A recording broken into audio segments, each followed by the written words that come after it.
Partnership, I mean, there's a joke, you can walk away from your family, you cannot walk away from your partnership. This is really not easy.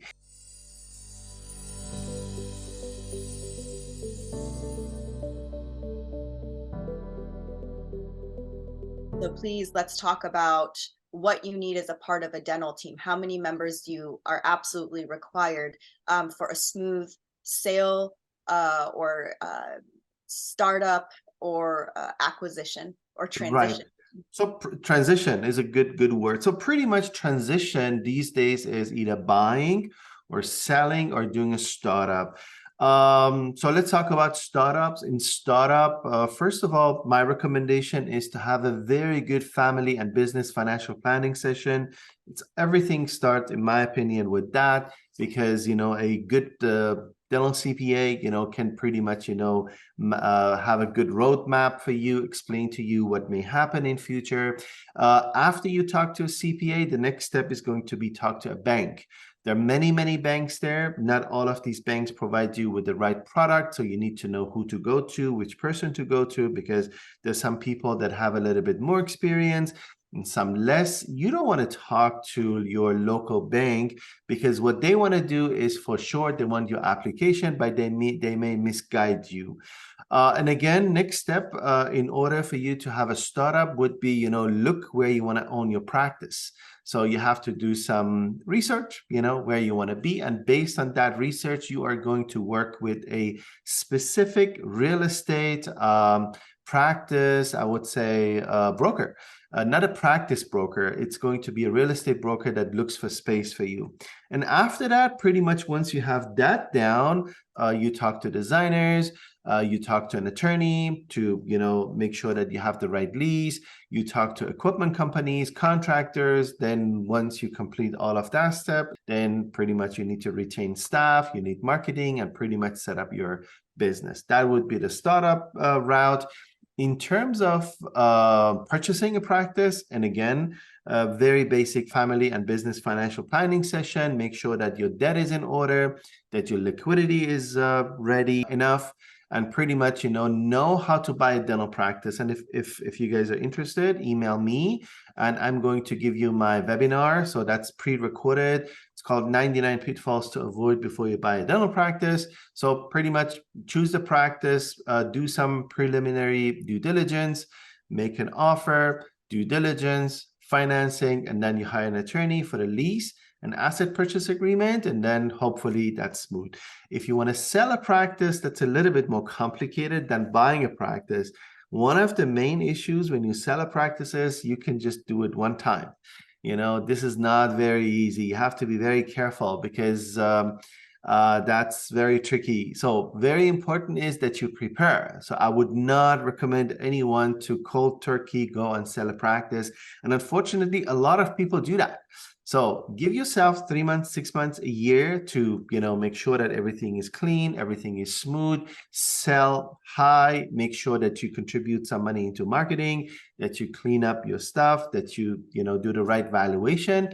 And after that, you just make a decision if you want to sell on your own, without the broker or with a broker. So if you want to go without the broker, a little bit more complicated, you should be a little bit more knowledgeable because you have no one to represent you. So we just went through this. My husband and I just went through this, and we prepped for about a year.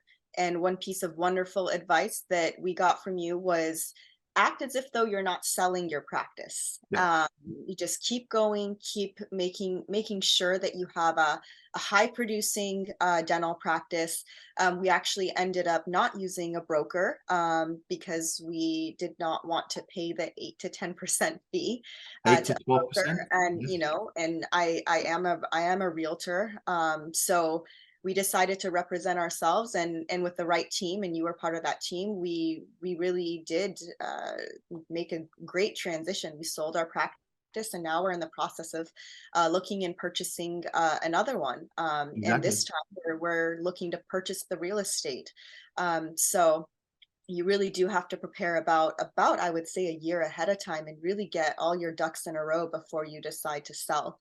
Um, so hopefully in our next session, we can go into a little bit more detail about what it really takes to keep that well-oiled machine running properly, without burning out your staff, but also at maximum speed, and transitioning that sale, all the taxes that come into play, all the negotiations that come into play, how, what you would expect from your CPA, what you would expect from, if you are purchasing or selling the real estate, from your realtor, also what you should and should not expect from your attorney.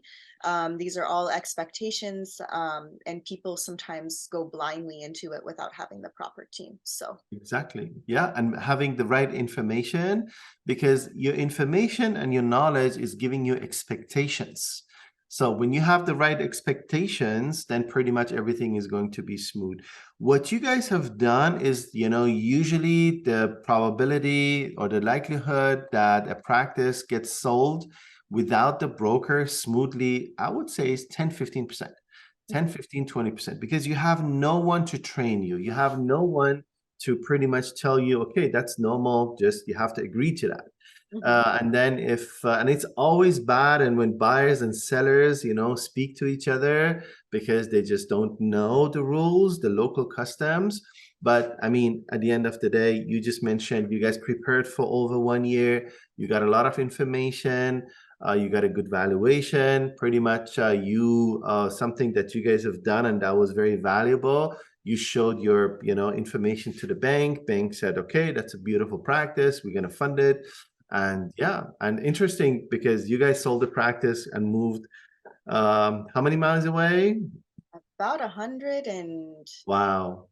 miles, about 100. Okay. I mean, I have to mention you had a great practice, but you We just did wanted to live closer with the family, and that was pretty much the reason why you guys sold the practice. build the practice. Yeah, Yeah, we wish we could have just boom, boom, move the whole yeah, thing over. yeah, yeah.